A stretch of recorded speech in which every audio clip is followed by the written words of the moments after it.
Beralih ke informasi lain, pemirsa, pegawai tenaga kesehatan RSUD Hasan Busoiri Ternate kembali melakukan demonstrasi menuntut penyelesaian tunjangan atau tambahan penghasilan pegawai yang hingga kini belum dibayar. Massa bahkan memboikot ruang IGD. Aksi protes ini sempat membuat pelayanan di rumah sakit tersebut terganggu. Tenaga Kesehatan Rumah Sakit Umum Daerah atau RSUD Hasan Busoiri Ternate, Maluku Utara kembali melakukan unjuk rasa pada Senin kemarin.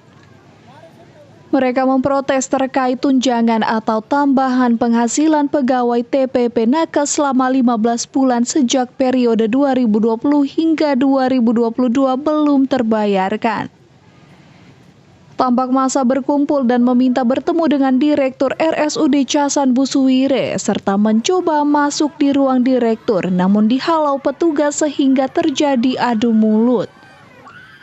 Massa kemudian meluapkan kekesalan mereka dengan menyegel pintu utama ruang instalasi gawat darurat memakai balok kayu dan tabung oksigen.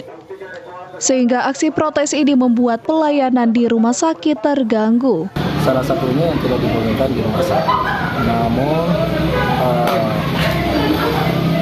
Namun massa unjuk rasa sebagian besar bekerja di rumah sakit. Kemudian langsung dikumpul, langsung dia berorasi di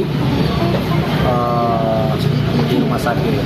Kemudian kami sudah berkoordinasi dengan Bapak Kapolres berkaitan dengan adanya massa unjuk rasa sudah berada di rumah sakit.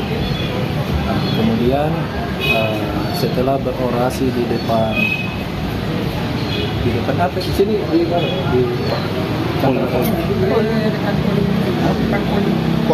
depan Polek. Kemudian berorasi. Setelah berorasi dia memblokade di kantor direktur rumah sakit. Kemudian kami berkata sesuai dengan perintah di pimpinan yaitu Bapak Kapolres, jangan sampai ada blokade, aktivitas masyarakat tidak bisa dilakukan. Selain menggelar unjuk rasa di rumah sakit di hari yang sama, massa juga menggeruduk rumah dinas Gubernur Maluku Utara Abdul Kasuba terkait penyelesaian tuntutan mereka.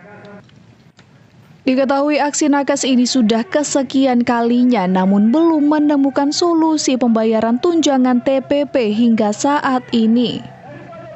Dari Maluku Utara, Opik Syarifuddin melaporkan untuk Kawan Wa TV.